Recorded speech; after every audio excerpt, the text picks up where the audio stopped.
como presidente de la Asociación de Cirugía de Córdoba, tuvimos una inquietud a partir de uno de los jóvenes de la comisión, donde me dice, mire doctor, la verdad es que estoy en la trinchera, tengo miedo, tengo temor de contagiar a mi mujer o a mi familia cuando regreso.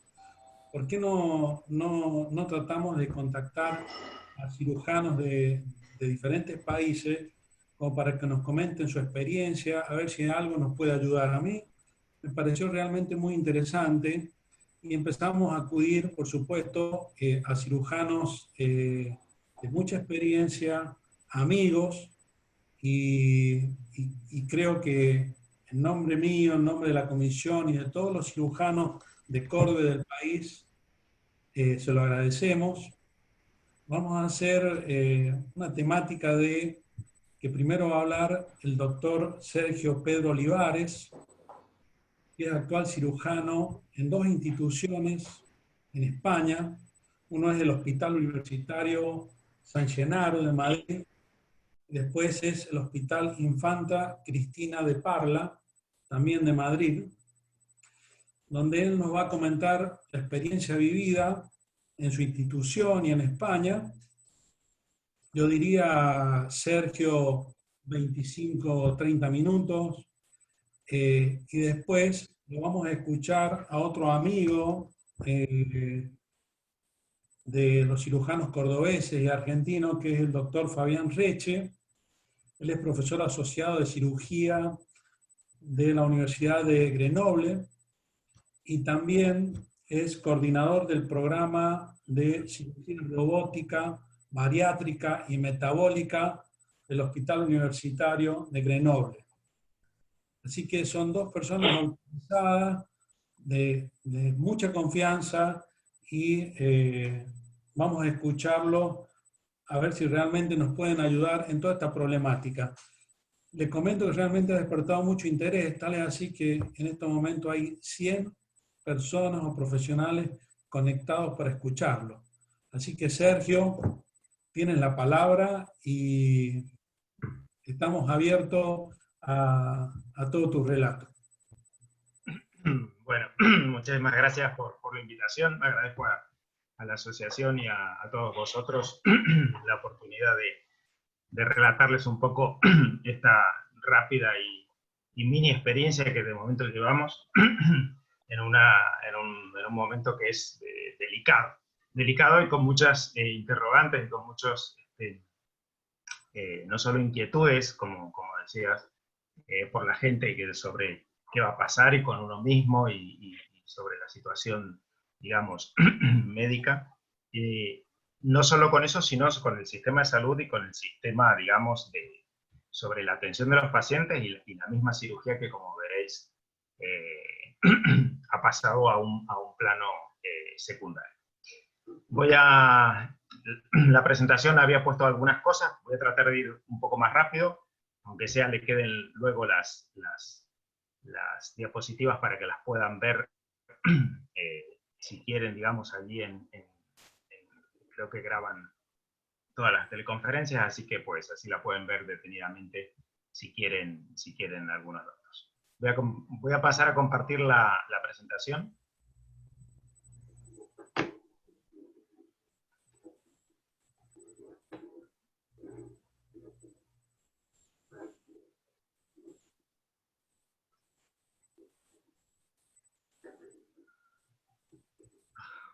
Perdón.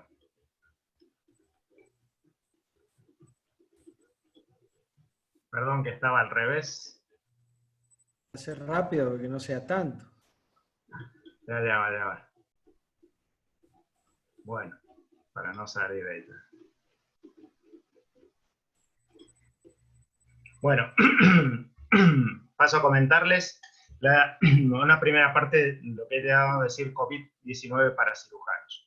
He relatado en el esquema de la presentación con breves recuerdos de la infección por el SARS, cuál es la utilidad de los cirujanos en la infección, lo que debemos saber del manejo del SARS, drogas and fake news, protección, actividad quirúrgica, reinfección y nuestros datos actuales o últimos.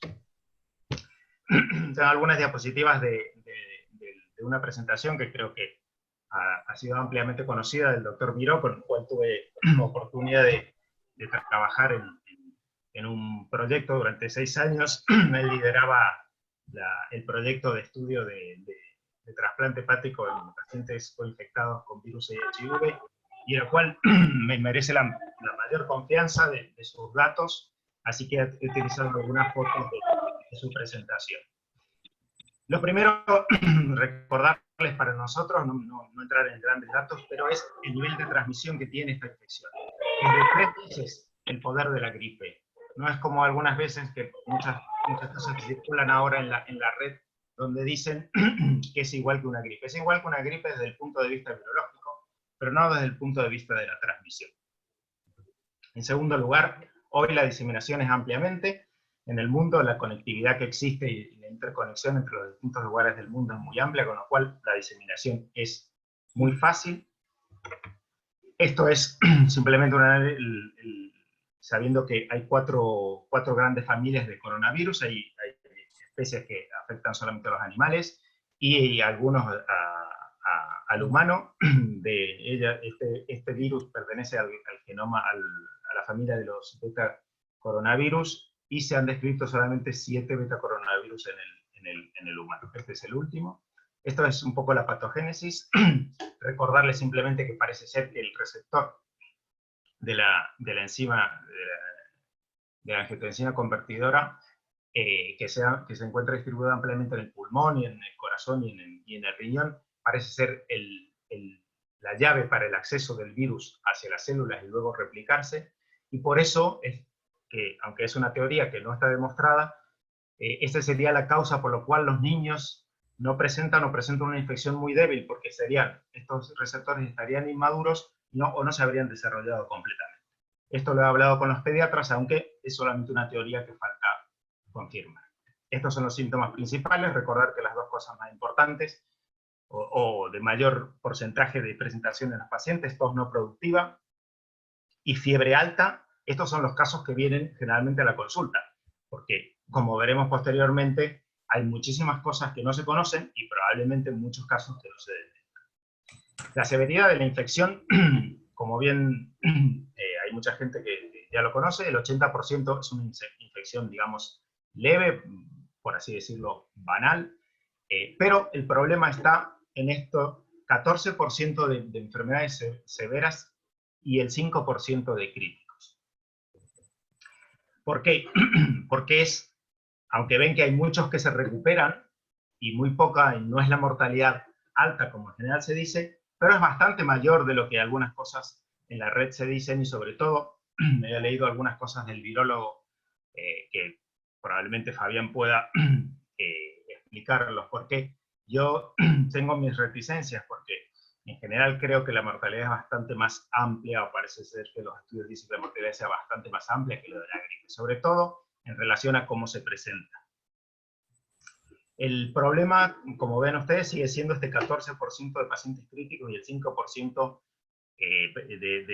14% de severos y 5% de críticos, de los cuales en este 5% de críticos la mortalidad es del 50%. Aquí, para ver las causas de la diseminación y por qué la alta contagiosidad que presenta esta infección. Generalmente los pacientes, se dice que el término medio de incubación es hasta el 5.º día, con lo cual hasta aquí los pacientes generalmente no tienen síntomas. Por lo tanto, estos 5 días, que coinciden con la fase más alta de viremia y de posibilidad de contagiar, los pacientes son asintomáticos, y por eso es importante el aislamiento, porque contagian sin saber que tienen la enfermedad. Simplemente aquí mostrar que estas son las principales, digamos, la cantidad de virus que existen en los tipos de secreciones, fundamentalmente, principalmente, como todos saben, la parte respiratoria, en el bronquiales, y también tiene una alta concentración en sangre. Esto es simplemente para ver los grupos etarios que fueron. Esto es de China, ya veremos datos nuestros. Esto es en China el grupo etario más importante, la distinta distribución que hubo en los distintos grupos etarios divididos por sexo y y género, y aquí la relación que existe con la enfermedad severa, crítica y leve de cada uno de los síntomas. En general no hay predilección de ninguno. Hay algunas cosas que se están viendo y se dice que algunos pacientes con síntomas neurológicos podrían tener más relación o afección con la parte severa de la enfermedad, pero esto no se ha demostrado. La patogénesis, donde ven el ingreso del virus, esto es lo que produce, digamos, el síndrome de estrés respiratorio, pues la parte inflamatoria, que lo vemos mejor aquí, que es el virus, que esta es la parte donde comienza hasta el 5.º día, donde generalmente los pacientes acuden poco al hospital, y luego la fase de viremia empieza a disminuir. Perdón que se me va voy a poner algo aquí para el virus empieza a disminuir, pero empieza la parte inflamatoria, que es la verdadera causa de la mortalidad de estos pacientes. En general, aquí los síntomas son leves, pocos consultan, o generalmente son banales, y son la mayoría de las veces se mandan a casa. El problema es que algunos evolucionan bien, muchos, como dicen, pero otros recaen y empiezan con la afección neumónica, o sea, la neumonitis o la neumonía viral, que es en esta fase, en donde ya se ha desatado la cascada inflamatoria, que como veremos posteriormente es el problema de esta infección. Aquí, disculpen que no veo bien, aquí los pacientes generalmente vienen hipóxicos, con radiología anormal, como hemos visto, y en esta fase es la que generalmente estos pacientes ya se encuentran en el hospital. Con los pacientes, si no se encuentran en esta fase en el hospital, prácticamente o están muertos, como ha pasado en algunas residencias, o llegan casi muertos. Aquí pueden ver la relación de las potenciales terapias, nada está digamos, probado, pero estos serían los tratamientos que se están usando, como veremos posteriormente, y la importancia de usarlos en cada momento cada uno. Esta es la mortalidad de China, que ven que a partir del 0,9%, que es en este grupo etario, empieza a duplicarse en forma exponencial. 2%, 4%, 8% y 16%. Un esquema de los distintos tipos de tratamientos que se han estado probando. Hay más de 250 estudios, ensayos clínicos en marcha. Veremos los resultados. Y este es algo que ya ha cambiado, pero lo que pueden ver es la proposición que hacía José Miró para el tratamiento de esta patología cuando armó esta presentación, que era casi unos 10 días atrás. Hoy ha cambiado radicalmente, completamente, casi la mitad de todo lo que está aquí. Los corticoides en terapia, y vayamos rápidamente a la utilidad de los cirujanos en la infección. Os van a necesitar, ¿quiénes? Los internistas. Los internistas los van a necesitar porque van a necesitarlos para que reduzcan la carga de trabajo, para reforzar y repasar el trabajo del internista por los despistes que hay debido a la cantidad de pacientes que llegan en masa al hospital y que requieren ingreso y tratamiento, cuidado, oxigenoterapia. Y futuramente, si los internistas sobreviven o no se infectan, seremos nosotros los que tendremos que ver a estos pacientes con COVID-19. Generalmente en el hospital, ya les comentaré, tenemos una fase, hemos formado un equipo y la mayoría de los hospitales de Madrid están funcionando de esta forma, con equipos entre internistas, cirujanos y todas las especialidades restantes acordes. ¿Cómo podemos ayudar?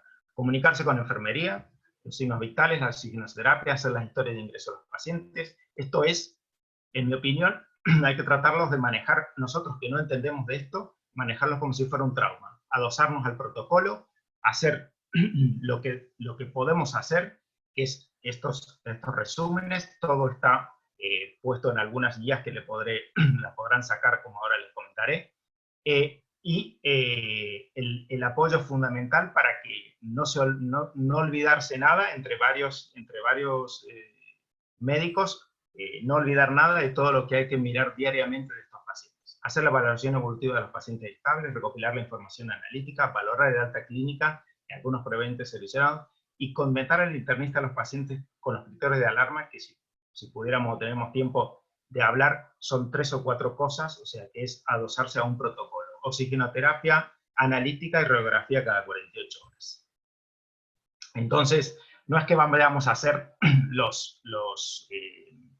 digamos, los sirvientes de los internistas nada más lejos de la realidad, sino que el aprendizaje es mutuo y es diario. Diariamente están cambiando los protocolos, aquí por lo menos en Madrid y en la mayoría de los hospitales. Aquí pueden sacar cualquier tipo de documentos, los pueden facilitar en la página del Ministerio de Sanidad y Consumo.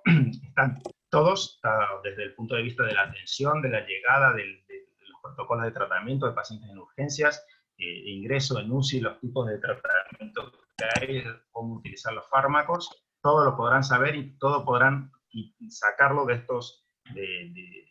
estos comentarios, porque están todas las tablas, que es a lo que me refiero de poder decirles qué es lo que tienen que fijar si tuvieran que pasar a ver a un paciente con COVID, o cómo manejarlo, o cómo tratarlo, o cómo disponer de alta, o llamar al internista porque se pone peor. Recordarle que, como os decía, a pesar de todos los protocolos que hay, que la mayoría de ellos o lo tiene publicado el Ministerio de Sanidad, cada hospital ha hecho algo un poco propio de acuerdo a su experiencia, pero recordar este punto: no hay evidencia robusta que demuestre el beneficio clínico de ninguno de los tratamientos disponibles, con lo cual cambiar, o uno hace una cosa, otro hace otra, no hay nada que demuestre ni una cosa ni la otra a favor o en contra. Rápidamente, aquí tienen, este es el tratamiento propuesto por el Ministerio de Sanidad y Consumo.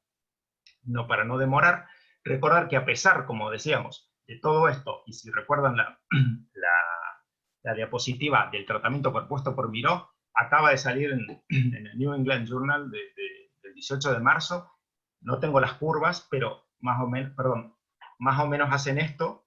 La curva de control y la curva de lopinavir ritonavir son prácticamente exactamente iguales. Como conclusión, no hay ningún tipo de beneficio mostrado en el tratamiento de los dos antirretrovirales en estos pacientes. Sin embargo, en todos los protocolos que yo sepa ahora en Madrid todavía se siguen utilizando. Por lo menos lo que ha cambiado es la duración del tratamiento.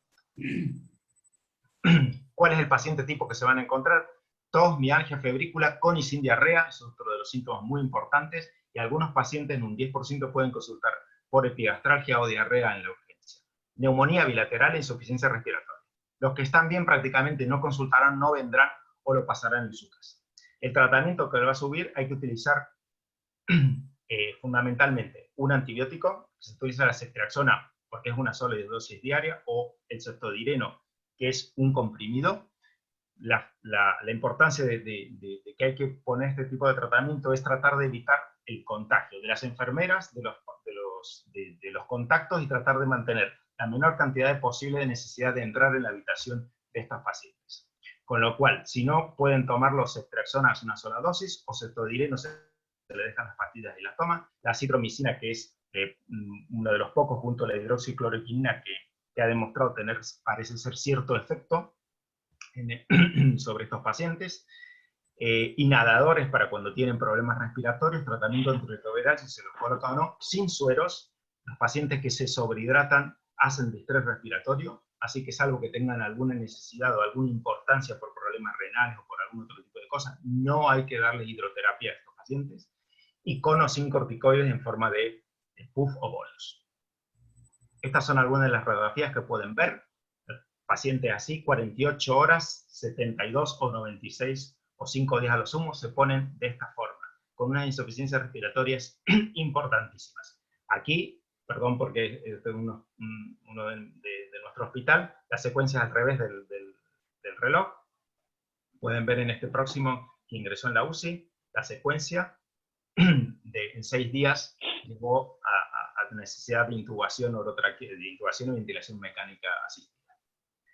Este es el tratamiento en nuestro hospital, que ya ha cambiado, como les decía, empezó con 14 días, hoy el antirretroviral, que es este, solamente le damos 5 días, la hidroxicloroquina 5 días, el interferón está suprimido, lo hemos quitado de todos los protocolos hospitalarios en todos los hospitales de Madrid, han tenido malos resultados.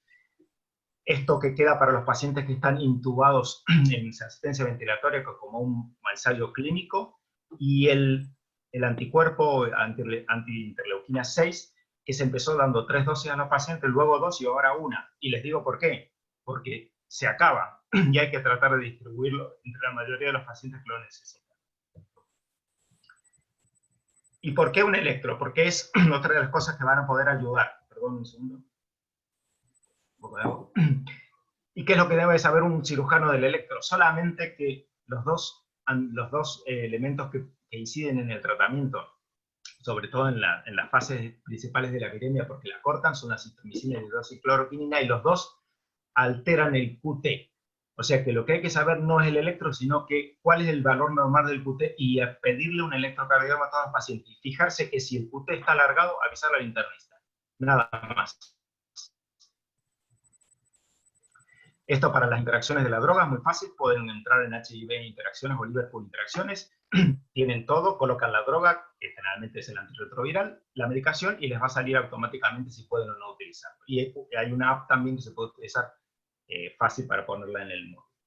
Nosotros hemos diseñado en nuestro hospital una serie de dietas, pero los pacientes tienen diarrea, algunos por el mismo virus, otros por los tratamientos que tienen, o pacientes que pueden ser diabéticos o disfágicos o alguna de otras cosas, sobre todo en los grupos etarios mayores. Entonces hemos puesto una serie de dietas y se lo coloca a cada uno un tipo de dieta, se le entrega y para evitar la necesidad de estar controlándolos y disminuir los tipos de contactos. Evitar caer en las fake news. Se informó de que los pacientes que tenían hipertensión tenían mayor problemas o riesgo. Esto la Agencia del Medicamento Española determinó que no hay ningún tipo de evidencia clínica que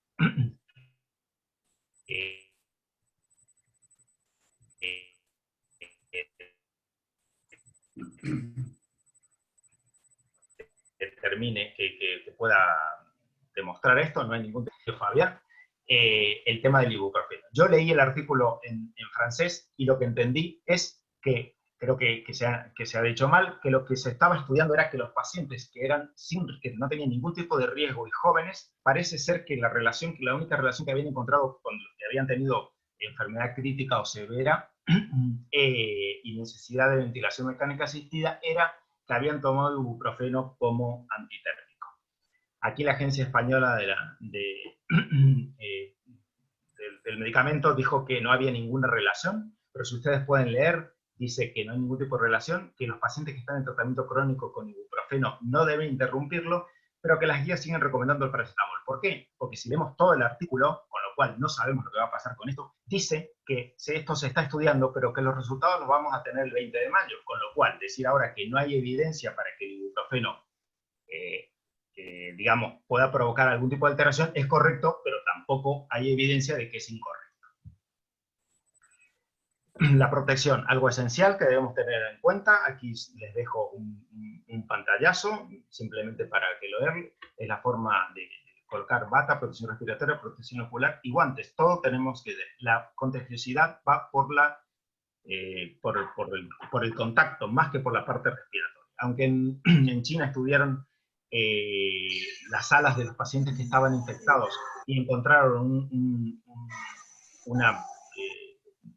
una concentración de 42 partículas de virus en las salas digamos, de los hospitales en relación a otros lugares que solamente encontraban 6 y no se ha podido demostrar que la propagación sea, digamos, por aire, pero sí por el contacto o por las gotitas de flujo, como todos saben. Esto lo pueden encontrar, son las formas de proteger, el lavado de manos, las recomendaciones del CDC, y esto que tienen aquí abajo pueden ver que son los procedimientos de bajo riesgo y alto riesgo de transmisión vírica en los cuales nosotros solamente entraríamos en traqueotomía quirúrgica. Sobre las mascarillas también se ha hablado mucho.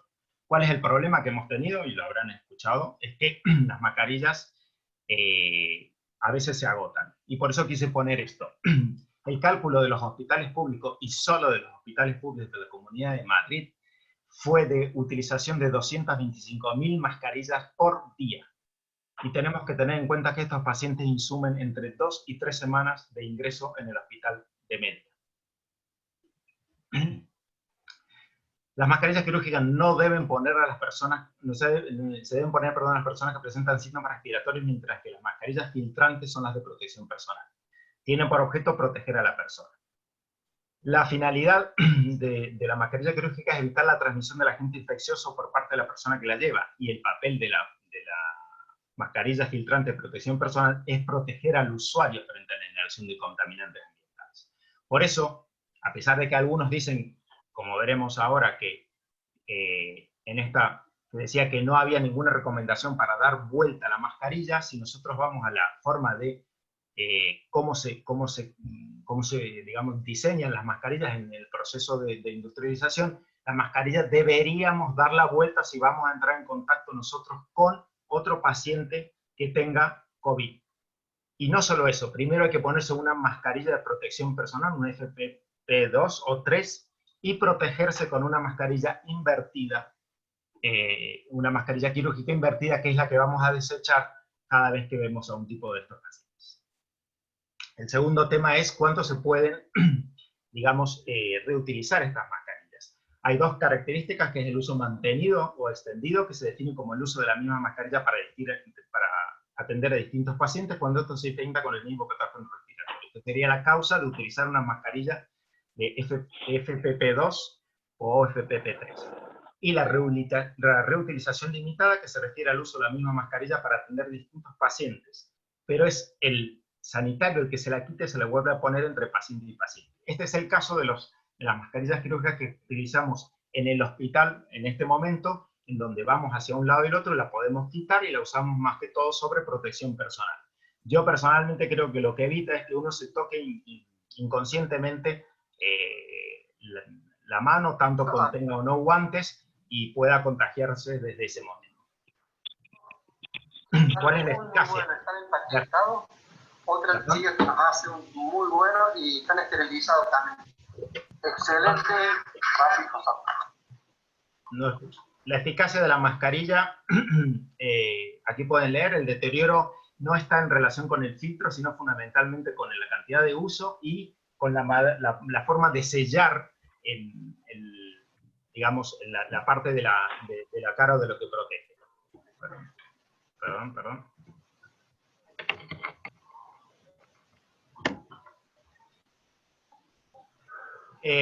Y luego es la tolerancia por el profesional. Debemos recordar que las mascarillas de protección FFP2 o 3 tienen el problema de que si uno no se la quita cada 2 horas pueden estar inhalando demasiado anhídrido carbónico. En general se recomiendan que pueden ser toleradas hasta 8 horas, en lo posible se ventilen 10 minutos cada 2 horas si uno tiene que estar mucho tiempo con ellas. ¿Cuál es nuestra actividad quirúrgica? 0. Y vuelvo a repetirle, es 0. Llevamos 2 semanas sin operar ni un solo paciente. Solo la extrema urgencia, ya hablaremos, ya les comentaré de ellos algunas cosas llamativas que de hecho ayer estando de guardia comentábamos. Existen parámetros clínicos o marcadores que nos permitan diferenciar entre la afección sistémica por infección de COVID-19. La verdad que no.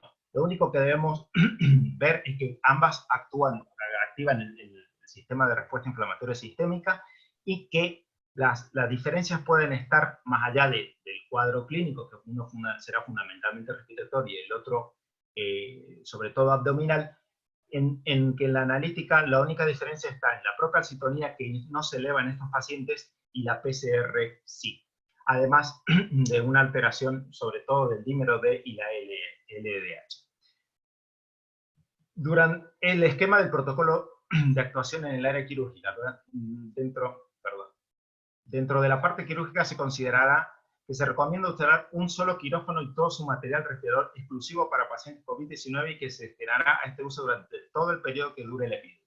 Independientemente debe estar alejado de otros quirófanos, y planificar un circuito adecuado de traslado que no coincida con el circuito de los pacientes que no sean COVID-19. Uso de tallas quirúrgicas nivel 4, o sea, que llegan hasta el piso. Acceso según las consideraciones ya efectuadas anteriormente. Evitar instrumentos cortantes y punzantes al máximo. Las manipulaciones del instrumental nunca se realizarán con las manos, sino se harán mediante forma verbal. Utilizar órdenes verbales para el cambio de estos, no depositar instrumental cortante o punzante en la mesa de mano, utilizar al máximo el sistema de corte alternativo, el electrobisturí, priorizar las suturas mecánicas, observar las recomendaciones acerca de cómo es la suplementación en la laparoscopia y la recogida de material punzante al contenedor correspondiente. Nada de lo utilizado debe salir en algo que no sea un contenedor correspondiente. La parte reutilizable a forma de esterilización con la protección adecuada y todo lo demás se desecha. La recuperación de pacientes se realiza en el mismo quirófano para evitar contaminar otras unidades. La limpieza luego es exhaustiva, debe ser no hace falta que sea ningún elemento especial, es suficiente con los desinfectantes comunes o habituales que tienen los hospitales. Debe hacerse la descontaminación de todas las superficies, de toda la medicación que esté y de todo lo que quede adentro. Por eso, la utilización todavía, lo que se recomienda es que una persona sola entre, anestesista, una enfermera circulante, la instrumentista, los cirujanos, y la otra persona va dando elementos en el momento del acto quirúrgico a cuentagotas, de forma de que todo lo que ingresa luego no salga de ese quirófano y se deseche. La limpieza de todos los elementos, y recordando esto que no hace falta nada especial. Un punto importante es que se ha visto que la clorhexidina no mata el virus, con lo cual nosotros, por lo menos aquí, utilizamos clorhexidina actualmente para toda la desinfección del campo quirúrgico. No debemos utilizar clorhexidina. Todos los demás elementos, alcohol al 70 o más, y agua oxigenada, y incluso el hipoclorito de sodio al 0,1%, es suficiente para matar al virus en un minuto. Aquí lo tienen, de la forma que se puede desinfectar. Se emplearán los detergentes y desinfectantes habituales autorizados, y del personal de limpieza debe estar previamente formado. Es una cosa muy importante para que no contagien y ellos mismos no se contagien para luego seguir extendiendo en otros lugares de limpieza la infección. Es mayor el índice de complicaciones en pacientes con cáncer y COVID-19. Es muy escasa la literatura disponible. Los estudios de China dicen que los pacientes con cáncer tenían a ver si puedo mover esto, perdón, mayor riesgo de complicaciones graves en cuanto a necesidad de ingreso a la unidad de cuidados intensivos que requieran ventilación invasiva, y un aumento de la mortalidad en comparación con los pacientes sin cáncer, siendo además del deterioro más rápido y grave que estos últimos. ¿Por qué no operar pacientes ahora? En este momento Madrid tiene las unidades de cuidados intensivos al 150% ocupadas. Las unidades de REA están reconvertidas en nuevas unidades de terapia intensiva con los respiradores nuevos y del quirófano. Y las unidades de readaptación al medio para los pacientes que se utilizan CMA, reconvertidas en terapias intensivas para pacientes que no estén infectados de COVID. Con lo cual, eso también limita el tipo de cirugías a realizar. ¿Cómo debe tratarse un paciente con cáncer no infectado por COVID-19? Cuando la situación logística lo permite, podría plantearse la cirugía en la mayoría de los casos. No obstante, las decisiones deben individualizarse, sopesando riesgos y beneficios. Se recomienda evitar la anastomosis primaria en pacientes de riesgo. ¿Por qué? Porque si hay una complicación sobreañadida, es un paciente que va a necesitar, por un cuadro séptico, a lo mejor una necesidad de terapia y una necesidad de un respirador, y lo cual no debemos ocupar en lo posible ese respirador en este momento de la infección. La escasa evidencia disponible en el momento actual no permite hacer recomendaciones específicas para cada tipo de estirpe tumoral. ¿Cómo debe tratarse un paciente con cáncer e infección por COVID-19? Debería priorizarse el tratamiento de la infección sobre el oncológico, a excepción de situaciones urgentes. Hay que posponer el tratamiento quirúrgico quimioterápico, ya que es linfopénico y es el principal causante de los cuadros críticos de la severidad de la infección en estos pacientes. Un paciente oncológico pendiente de cirugía con quimioterapia neoadyuvante tiene más riesgo de complicaciones. No hay ningún tipo de evidencia clínica, aunque la quimioterapia produce inmunosupresión. Debe considerarse a esta población vulnerable de complicaciones graves tras la infección por COVID. Hay que extremar las precauciones para evitar contagio y valorar la relación riesgo-beneficio de continuar o no el tratamiento. El tratamiento adyuvante hay que sopesar los riesgos y beneficios de interrumpirlo o posponerlo de acuerdo a las decisiones y deberá individualizarse cada paciente. Un paciente oncológico pendiente de cirugía con quimioterapia no adyuvante, ¿es mejor operarlo o administrar otro ciclo de quimioterapia para posponer la cirugía? En general, no hay evidencia, pero las recomendaciones de la mayoría de las guías y de la Asociación Española en este caso es dar un ciclo de quimioterapia y posponer la cirugía para el momento que la infección esté controlada. ¿Cómo manejar las piezas de resección? Deben considerarse muestras infecciosas. Si operamos a un paciente urgente, debemos tener la precaución de que puede infectar. ¿Cómo debe hacerse el seguimiento del paciente oncológico? Hay que posponer todas las visitas de seguimiento y hay que dar apoyo psicológico siempre a los pacientes oncológicos. Y como les digo nuevamente, solo extrema urgencia. Esta es la foto de una unidad de readaptación al medio de cirugía mayor ambulatoria, reconvertida completamente en una UCI a la espera de posibles candidatos o de requerimientos. Todos los hospitales públicos, hoy hablaba con algunos compañeros, ninguno de los cirujanos, prácticamente ningún hospital público está, bueno, del hospital público ninguno está operando ningún tipo de cirugía, salvo la extrema urgencia y la guardia. Y todos los demás están ayudando a pasar visite a ver pacientes a los equipos de internistas porque no dan abasto para poder ver todos los pacientes que requieren ingreso por esta pandemia. Recordar que el lavado de manos es la más barata y la más útil de las recomendaciones. ¿Hay reinfección? No hay ninguna evidencia de que haya los pacientes se hayan reinfectado. Lo que se dijo que en estos pacientes se había reinfectado en China no fue así. Como saben ustedes, los test hay mucha variabilidad, hay muchos falsos negativos y hay pacientes que parece ser que podría tener o no algún tipo de relación la cantidad de viremia en estos falsos positivos, en estos falsos negativos, perdón, con lo cual estos pacientes pueden haber lo que tenido es una o reactivación del virus o haber dado negativos en un principio, se pensaba que tenían infección, dieron negativos luego y luego volvieron a dar positivos. En fin, el jefe de medicina interna de nuestro hospital fue uno de los primeros contagiados. Él se comunicó específicamente con los internistas chinos que atendieron allí a los pacientes y le dijeron que estaba demostrado que no había ningún tipo de reinfección. Esto luego por estudio se vio, el genoma ha sido de todos los aislamientos de este tipo de virus ha sido el 99,9% el mismo, con lo cual no ha mutado, esa circunstancia de que el virus mute y todo, no ha mutado el virus y no hay ninguna posibilidad de reinfección siempre y cuando el paciente haya desarrollado la inmunidad, que es una de las terapias que se está intentando ahora. Por lo tanto, y como ya comentaré, el paciente que tiene enfermedad leve, tiene 2 semanas prácticamente, está curado con anticuerpos circulantes. El paciente grave requiere entre 2 y 6 semanas de tratamiento y de asistencia hospitalaria a veces para salir de la enfermedad, y ese paciente tendrá anticuerpos, y los pacientes que fallecen incluso requieren hasta 8 semanas de ingreso hospitalario antes del fallecimiento, y son pacientes que continúan teniendo viremia positiva, con lo cual el tema es probablemente de que no se dé la infección, su sistema inmune no logra contener la infección. Aquí pueden entrar en unos tutoriales que pueden ver para mayor conocimiento, si quieren, de la Sociedad Española de Medicina Interna. Y esta es la situación en España. Los casos totales, 85.100, hay recuperados 16.780, hospitalizados más de 46, 61.000 activos, pero tenemos en claros, ven aquí la curva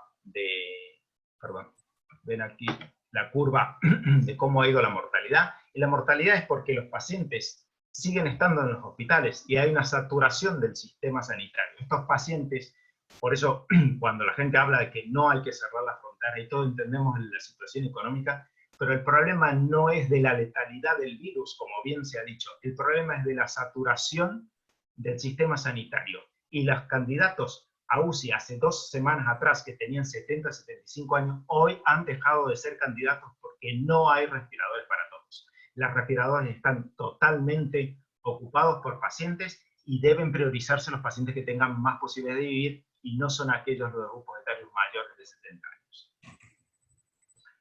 Esto es por los fallecimientos por grupos etarios.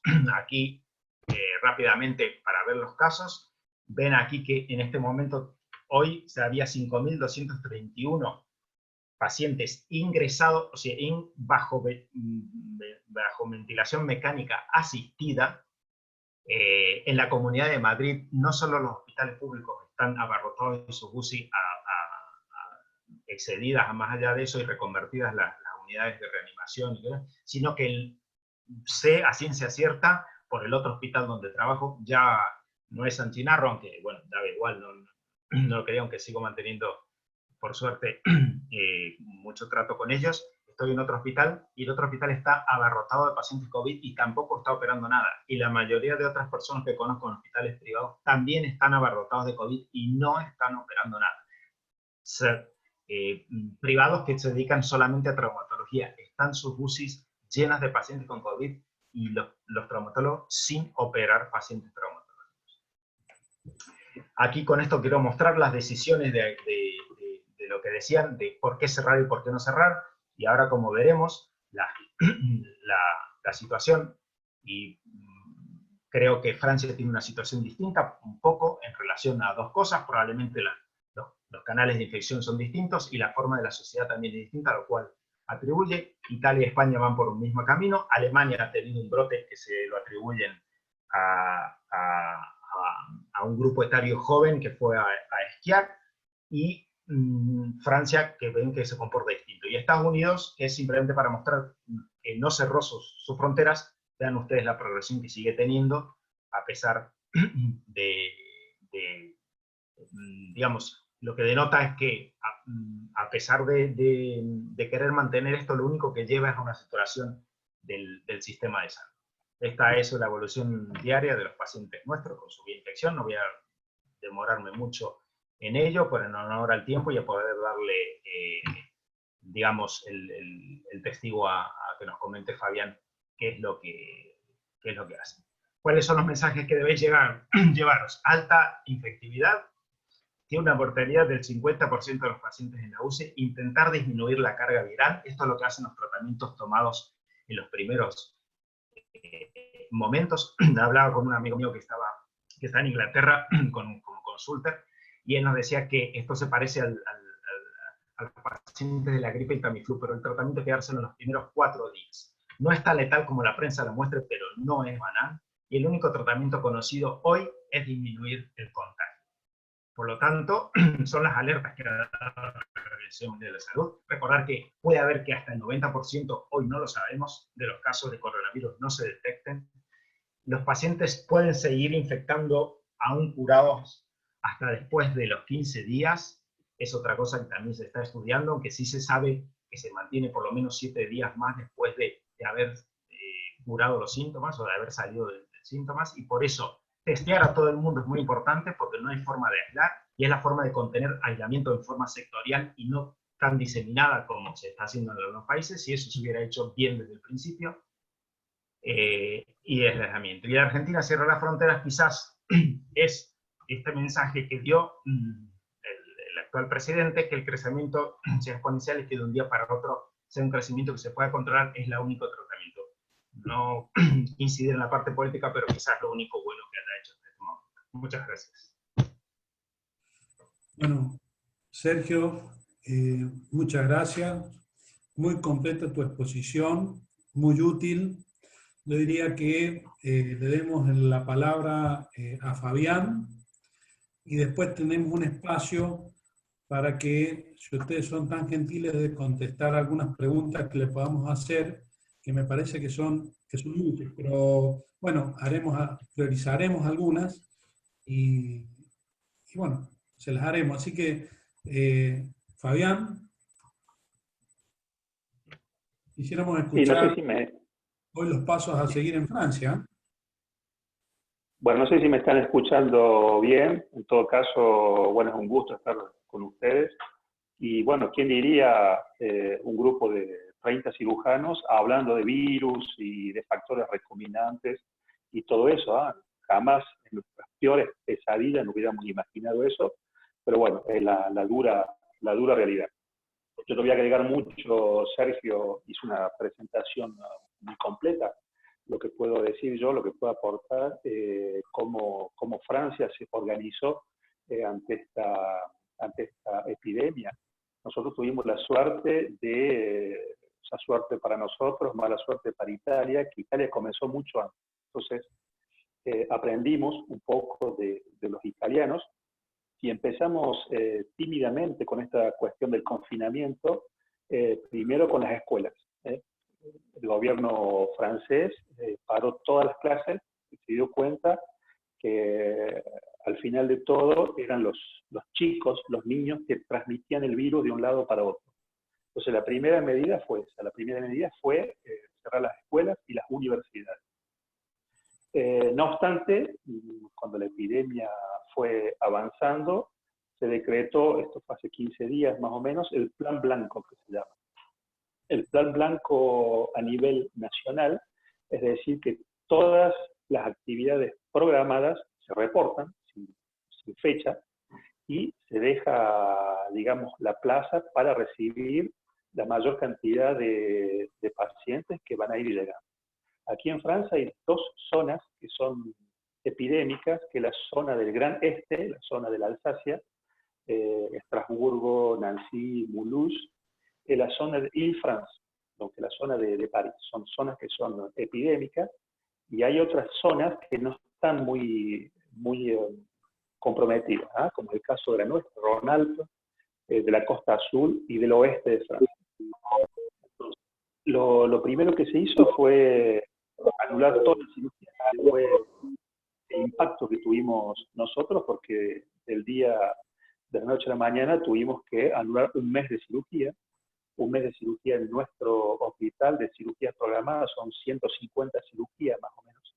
Entonces había que hacer bien el tri entre los casos que no podían esperar, por ejemplo los cánceres, y hubo que organizarse con el sector privado, con las clínicas privadas que también dejaron de operar los casos programados, para que se hagan cargo de las urgencias que no tengan necesidad de una complejidad de un hospital universitario como las apéndices, las vesículas, las hernias, etc. Esa fue la primera parte de la organización. La segunda parte fueron las consultaciones, las consultas. Obviamente ningún paciente pudo venir después a controlarse al hospital, y las consultas se hacen hoy en día en teleconsultación. Tenemos programas especiales para consultar con el paciente vía internet, con sistemas operativos que tienen una protección de la información del paciente, y inclusive esta consulta puede ser cobrada por el hospital o por el cirujano en la parte privada, puede cobrar esta teleconsultación. La charla de la presentación de Sergio, bueno, fue muy completa, yo no voy a alegar nada más.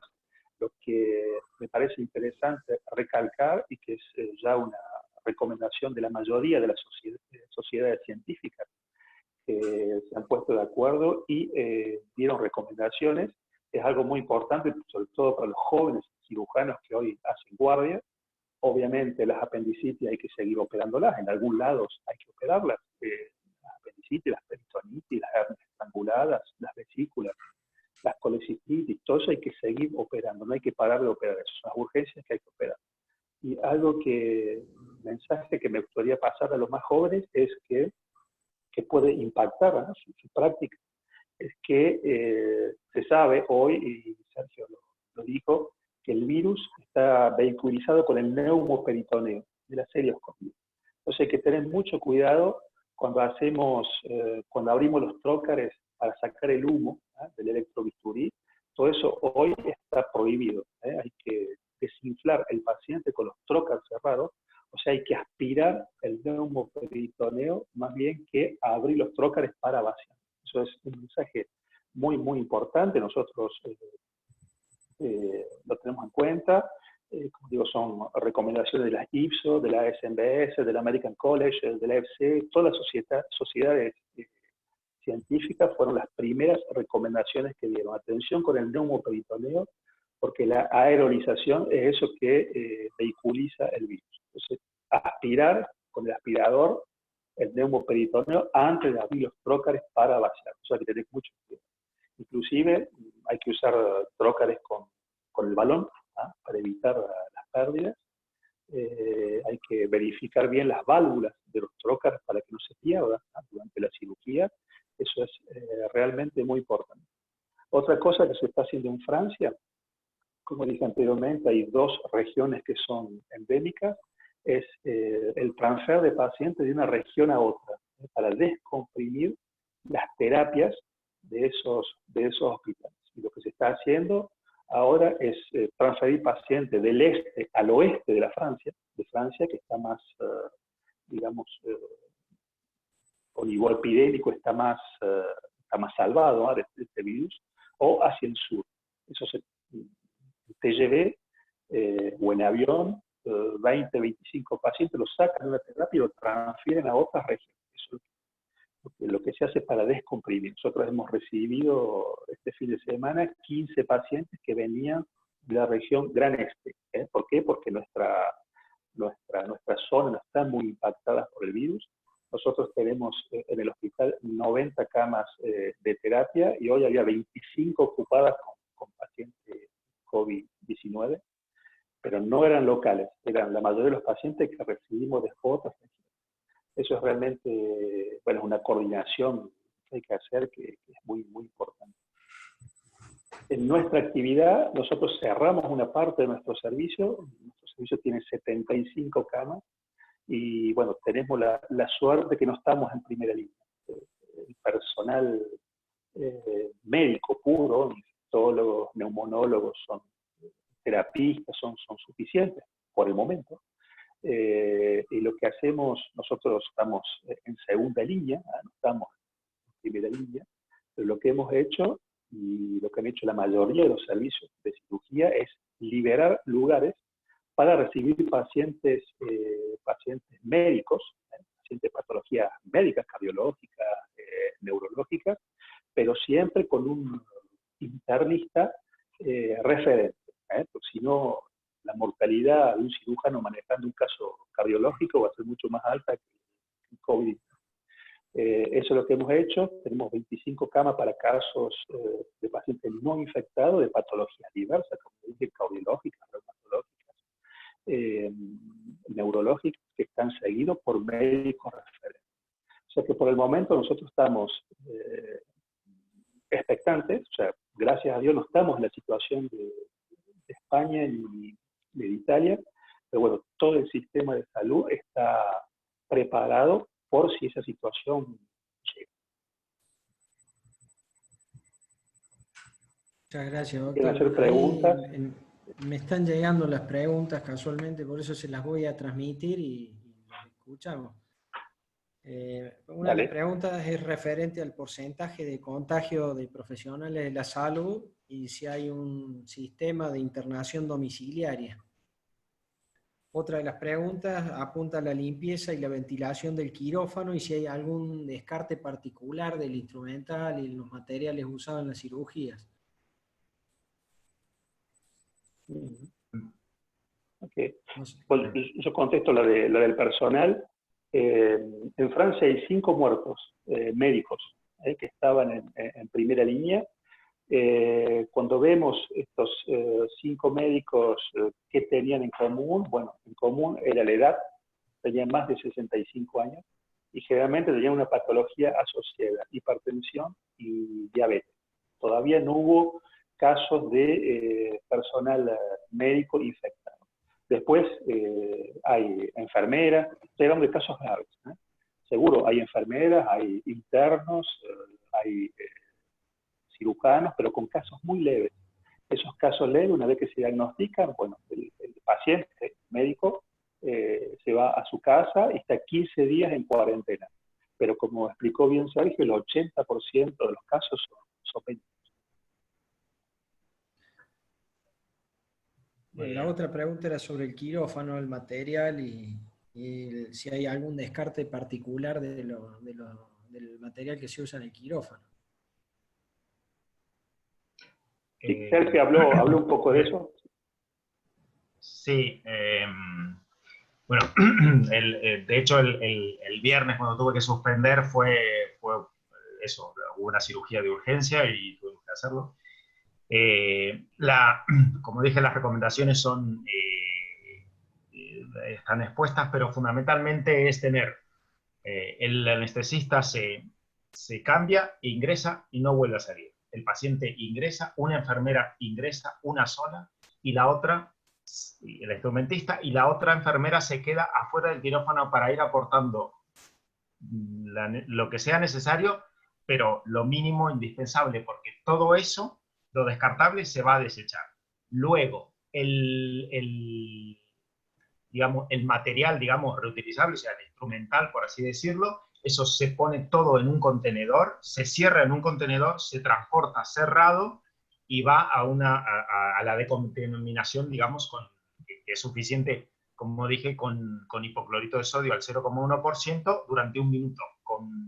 Con meter ese contenedor en hipoclorito de sodio 1 minuto, bañando todo el instrumental, es suficiente para decontaminar, para luego ya pase a su, digamos, a su esterilización, digamos, ya habitual, a su limpieza habitual con esterilización habitual. Pero lo primero es el transporte.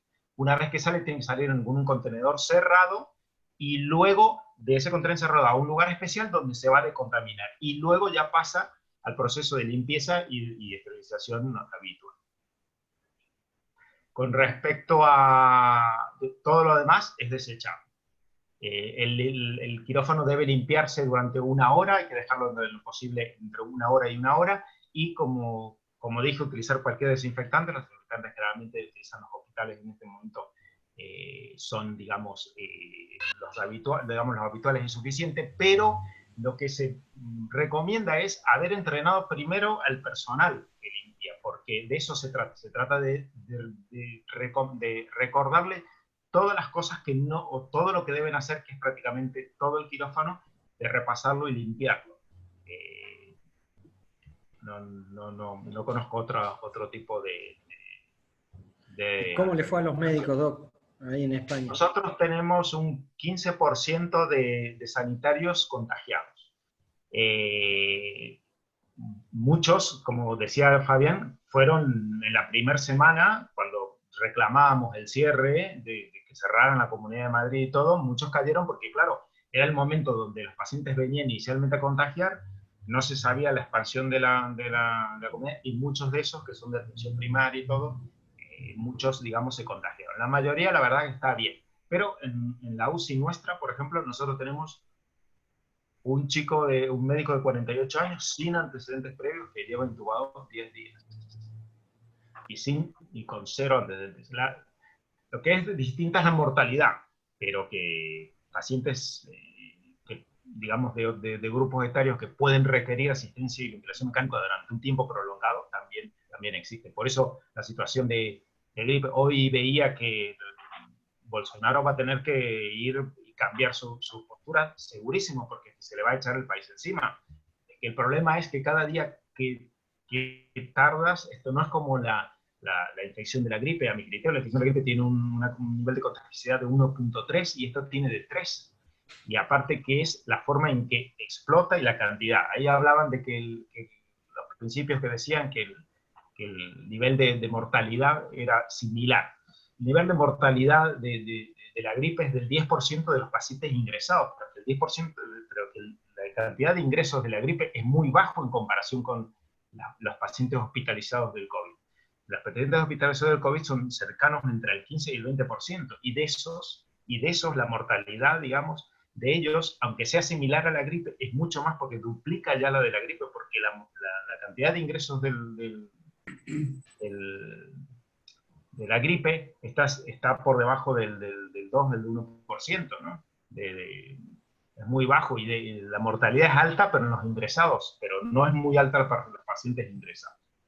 Así como un dato llamativo, yo ahora estoy en uno de los hospitales periféricos, pertenecemos también a la universidad, y yo soy el encargado de docencia. Todos los estudiantes han sido recabados para ayuda de aquellos que han querido ser presentes voluntarios, y los actuales residentes que van a ingresar a la residencia están todos en este hotel, en el los hoteles medicalizados, que no sé si lo han escuchado, que han empezado a funcionar como una zona intermedia, aquellos pacientes que no pueden mantener el aislamiento luego de poder ser dados de altas del hospital, que no requieren o que requieren bajo flujo de oxígeno, por ejemplo 2 litros por minuto.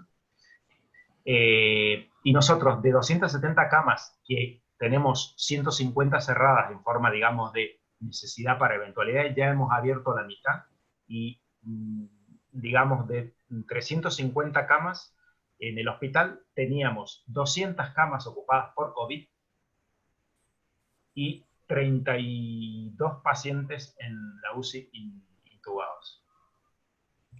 Sigo con las preguntas que son muchas. ¿Uso de aire acondicionado en los quirófanos? No. No. En fin, no se recomienda ningún tipo de aerolización, como dijo Coso, no porque sea infectivo, digamos, digamos, el virus que se transmite por el aire, sino que si tosen, el aire acondicionado permite que esas gotitas de flujo puedan viajar más y poder llegar a contaminar. En general, por eso las nebulizaciones, todo tipo de aerolización, no se recomienda, ni tampoco usar los Ventimax. Y la forma de ventilar los pacientes tiene que ser todo en forma cerrada. Una de las preguntas es cómo es la vida diaria, cómo es el uso cotidiano de la ropa, cómo es la llegada a su domicilio.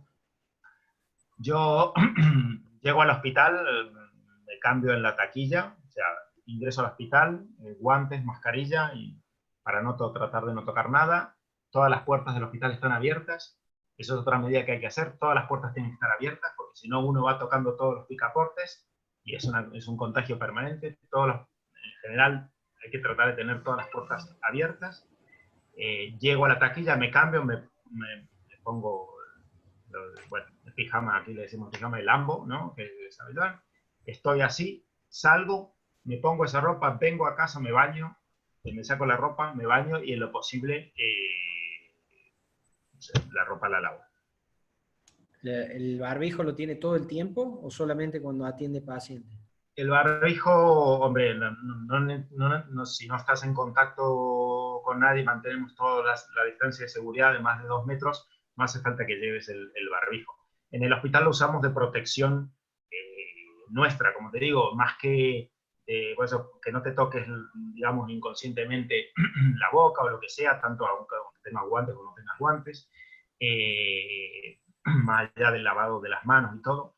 Y lo mantenemos como una forma de, sobre todo, de que si tú estás contagiado y pueden pasar 5 días donde no sepas que estás contagiado, no infectes a nadie.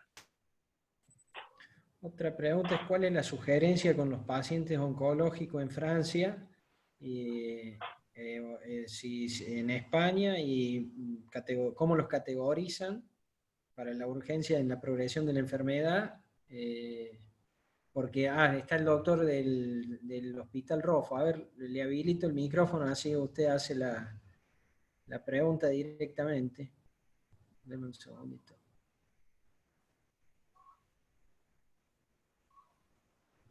Ahí, doctor Pablo Sánchez, ya tiene el micrófono, si quiere hacer la pregunta usted. Sí, muchas gracias, por ahí es un poco más sencillo escucharla. Muy buenas las exposiciones de los dos, la verdad que muy buena la experiencia. La pregunta, yo estoy en un hospital monovalente, que es el Instituto Rofo, que es solo de oncología, y el tema es que casi ahora está casi por completo cerrado, estamos operando muy poco. Tratamos en nuestra experiencia digamos, de seleccionar los pacientes que tenían criterio de progresión más rápido y operar esos pacientes. No sé cuál es el criterio de ustedes en Francia y en España, si directamente no hacer ningún paciente oncológico o categorizarlo de esta manera. Yo voy a contestar, bueno, lo que estamos haciendo en Francia, que también son recomendaciones de la mayoría de las sociedades científicas con los casos oncológicos, está el paciente a riesgo. Por ejemplo, un cáncer de colon preoclusivo. Ese paciente seguro hay que operarlo a mínima, es decir, una colostomía de descarga y nada más, y meterlo en quimioterapia. Ese es el primer caso. El segundo caso son los pacientes que están en curso de quimioterapia o radioquimioterapia. Esos pacientes tienen que terminar la radioquimioterapia, yo pienso, por ejemplo, un cáncer de recto, y esperar 11 semanas. 11 semanas nosotros pensamos que vamos a estar fuera del pico epidemiológico y que en 11 semanas lo podemos operar. Y los pacientes que tienen que comenzar un tratamiento por quimioterapia, por ejemplo, el cáncer de recto, que es el más común, empezar con el protocolo corto, es decir, las 5 seances a sangre y esperar 11 semanas para operarlo. O sea que hay que privilegiar la quimioterapia y reportar lo más lejos posible la cirugía. Lo mismo por los cánceres de páncreas. Los cánceres de páncreas hay que privilegiar la radioquimioterapia y bueno, hay que evaluar caso por caso. Los cánceres, como digo, los cánceres a riesgo se están haciendo. Yo aprovecho para contestar una pregunta que vi pasar, los trasplantes. Los trasplantes en Francia se pararon todos, se hace únicamente los pacientes que están en superurgencia. Los trasplantes, por ejemplo, nosotros hacemos un trasplante hepático, únicamente el paciente superurgente.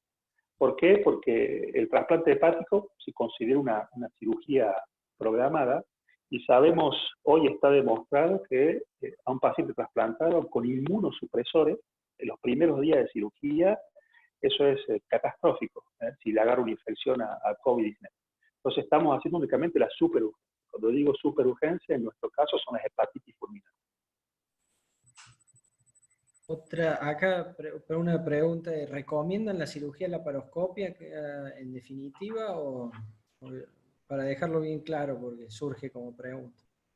Sí, nosotros lo estamos haciendo. Hay que tener las precauciones, hay que tomar las precauciones necesarias para las urgencias laparoscópicas. Sí. Las cirugías programadas no se hacen más. Lo que nos pasa ahora es que en este momento no estamos saturados, pero no estamos operando nada. Hay pacientes que, digamos, que podrían operarse, pero pues, bueno, están en algún grado sospechados de poder tener algún problema con este virus. Esos pacientes, ¿ustedes recomiendan hacerle el hisopado y si es negativo operarlos o esperar 15 días o operarlos por vía convencional y no arriesgarse a la laparoscopia? No, yo creo, después la lógica paisana, como dicen acá. Yo creo que no hay que dejar de operar, y sobre todo si no están saturados. Si no están saturados hay que aprovechar de pasar lo máximo de pacientes que puedan hacer. En el caso nuestro, bueno, la cirugía bariátrica fue la primera cirugía en anularse, son casos que no son urgentes. Pero como digo, no hay que tener miedo a la cirugía laparoscópica si toman todas las precauciones necesarias con respecto al neumoperitoneo. Porque en algunos casos, si ustedes pasan a la laparotomía, le van a agregar una morbimortalidad a esa cirugía. Por ejemplo, en el cáncer de recto, en la cirugía bariátrica, le van a agregar una morbimortalidad superior. O sea, no hay que tener miedo de seguir haciendo la cirugía.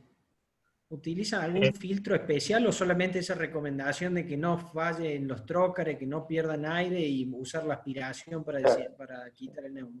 Lo ideal es utilizar, nosotros tenemos el circuito cerrado, eso es lo ideal. Ni siquiera acá en Francia, es decir, el neumoperitoneo, que vos lo aspirás, lo reciclás y lo metes de nuevo en la cavidad abdominal. El neumoclear, que se llama, que es Striker. Inclusive acá en Francia no hay muchos equipos que lo tienen. Obviamente, si lo tienen, hay que usar eso. Es un circuito cerrado que no hay exuflación de neumoperitoneo. Pero si no, hay que tener los recaudos que los trócares no pierdan y aspirar todo el neumoperitoneo cuando termine la infección. Daniel. Quería comentarle en relación comparto obviamente todo lo que ha dicho Fabián. Lo que pasa es que tenemos una pequeña experiencia distinta en el sentido de la situación de las cirugías. Comparto plenamente lo que ha dicho lo de la oncología. El problema es que bajo esa circunstancia todos los servicios de la Comunidad de Madrid se pusieron en contacto para dejar un hospital privado libre de COVID y mandar los pacientes ahí a operar. La experiencia fue bastante negativa, los pacientes se empezaron a infectar y muchos, con alto riesgo, con lo cual fuimos para atrás con esa situación de operar. Por eso colocaba lo de la extrema urgencia, tanto oncológico como no oncológico. Y desde ese punto de vista, dos cosas. Desde el punto de vista oncológico, lo que ha dicho Fabián, prácticamente yo creo que hoy nosotros hemos estado un poco reunidos y creo que prácticamente, salvo el Klatskin y poca cosa más, si no hay una obstrucción aguda, un estómago, un colon que sea una obstrucción aguda, todo lo demás es diferible, puedes agregarle un ciclo de quimioterapia para mantenerlo hasta, como él bien dice, 12 semanas, que se estima que la infección, por lo menos la curva, va a estar controlada. Desde el punto de vista de algunos hospitales que siguieron operando, su experiencia fue, hablando de pacientes no oncológicos, para que tengan menos riesgo, ha sido también, digamos, disímil. Han tenido todo tipo de pacientes que se han contagiado y otros que no.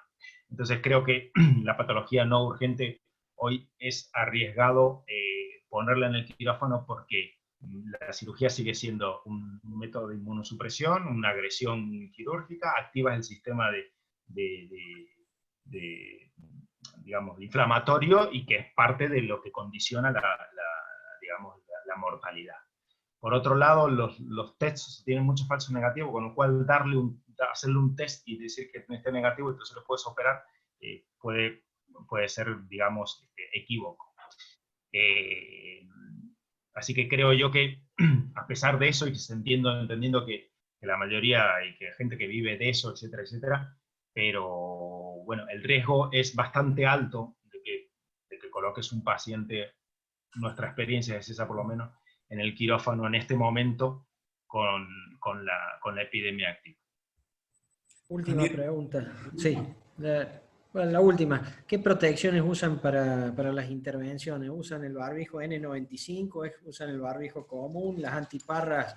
Acá hay pocas de estas que sellen todo el ojo y se adhieran como de esquiador, y son en general antiparras como lentes. No sé si eso tiene alguna importancia y si ustedes usan otra cosa o recomiendan otra cosa.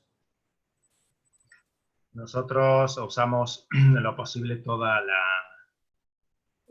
la vestimenta. No puse fotos de eso, porque la verdad que tenía mucho y para no hacerlo extenso. Pero hay dos cosas. Uno, lo mejor son las antiparras que cubren.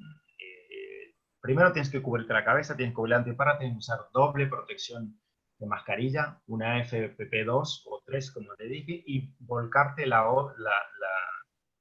mascarilla, digamos, la segunda mascarilla, que es la de contacto, para que cualquier contaminación quede allí. Doble protección en todo, doble guantes, doble bata, si utilizas bata y no utilizas un mono previamente para vestirte. Y lo que estamos usando mucho ahora por mayor comodidad es como una visera grande, una visera que te pones el gorro, te pone todo aquí y es una pantalla que baja hacia abajo, que la habréis visto porque hay muchas fotos de esas, una pantalla que baja hacia abajo y cubre todo, con lo cual te permite que cualquier salpicadura te toque aquí, pero te permite una cierta ventilación para no estar, digamos, que a veces se empañan las gafas tipo esquí y esas cosas. No sé, Fabián, ¿qué utilizáis vosotros? Sí, más o menos igual. No usamos la máscara de esquí porque es re incómoda. Bueno, y está demostrado que inclusive con los lentes normales, ¿no?, de protección para cirugía, son lentes que son cerrados, pero no es la máscara de esquí. Y después, obviamente, doble protección. Las máscaras son máscaras homologadas, la FFP2, como dijo Sergio, y doble par de guantes, doble par de batas, pero eso en realidad lo usamos con todos los pacientes infectados. Eso es parte de nuestro protocolo. Cuando el paciente está séptico o infectado, ya nosotros nos vestíamos así. O sea que en ese sentido no nos cambió nada. Una pregunta. Ahí salió un comunicado de la Asociación Argentina de Cirugía. Sobre todo en España, bueno, la verdad que está sobrepasado la situación, pero en Francia, por ejemplo, sugieren en la Asociación Argentina de Cirugía, en los diferentes servicios de cirugía y demás, los residentes mismos, dividirlos en el 50% en la cual trabajen activamente 2 semanas y después las próximas 2 semanas se van de cuarentena y entra el otro 50% en los servicios y en los sistemas de residencia. En Francia, por supuesto que en la situación argentina todavía eso lo podemos considerar. En Francia, ¿cómo lo han hecho? Si eso justamente, los residentes están con una actividad a mínima, que se llama. Nosotros normalmente tenemos 7 residentes hoy. Como tenemos actividad programada 0, actividad de urgencia 0, porque la mayoría son derivadas a las clínicas privadas, entonces hemos hecho una especie de rotación de residentes para haber durante el día la menor cantidad posible. Hay uno que pasa la visita o la revista de sala a la mañana con un jefe de clínica. O sea, no hacemos más las visitas o las revistas de salas generales que hacíamos siempre. Eso se acabó. La hacemos sobre la computadora, o sea, no delante del paciente. O sea, hemos cambiado el protocolo del día a día. La idea es de tener la menos cantidad de gente en el servicio por día. Entonces hay un calendario que se ha hecho. Una semana trabaja un grupo, la otra semana trabaja el otro. Y una vez que el residente terminó de hacer la visita, se va a su casa, se queda con el teléfono de pasiva, digamos, para solucionar los problemas. Bueno, no sé, doctor Napolitano, si tiene alguna otra pregunta que usted considere importante, y si no, damos por finalizada la... Queda una sola pregunta que han mandado recién con respecto a si está contemplado el escenario posible que puede darse por el ingreso del COVID-19 en la flora de un hospital, si puede haber una mutación intrahospitalaria del virus. El doctor Olivares había hablado sobre este tema, no sé si quiere hacer una... En este momento no hay ninguna evidencia de esa característica. Como te digo, todos los estudios que se hicieron sobre aislamiento del virus y todo, el genoma coincidió en 99,9%. O sea que las situaciones de las mutaciones y todo, ¿no? Eso es una cosa que veremos también con el tiempo. Seguramente en algún momento habrá una posibilidad de mutación. La teoría de que la infección ha pasado del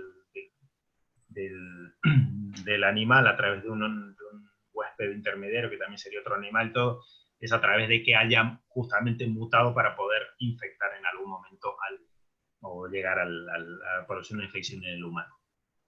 Pero en este momento no hay ninguna evidencia que pase aparte es un virus, no es una bacteria, con lo cual no puede sostenerse si no hay infección activa en ninguna comunidad, o sea, se desaparece. Hay dos cosas que escuché que realmente por ejemplo, la clorexidina, que no mata el virus. Yo creo que el 90% de las instituciones, los cirujanos están haciendo el campo quirúrgico con clorexidina. Eso es un dato importante. Y algo tan simple como el tener las puertas abiertas de los diferentes pasillos de los hospitales, cosa que eso te quite la menor que te quite la oportunidad de los contagios a través de los picadores de la puerta y demás. Realmente son cosas que uno no las tiene muy en cuenta, y la verdad que lo considero realmente útil. Bueno, yo la verdad Quiero agregar una última información de optimismo y de esperanza. El tratamiento. Hoy hay un gran estudio multicéntrico europeo que se llama Discovery.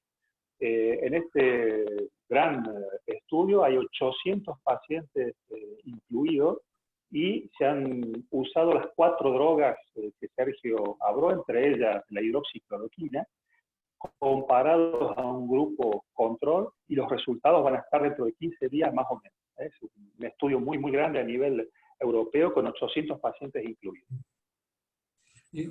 Un mensaje final. dejarles solamente el comentario este que les comentaba, perdonen la cosa, porque es una cosa llamativa que les voy a dejar pensando a todos, que puede tener muchas causas, las sabremos probablemente en 1 o 2 meses, o dentro de unos días cuando empiecen a llegar. Nosotros llevamos 15 días sin operar ni una sola apendicitis, ni una sola colecistitis, ni una sola obstrucción.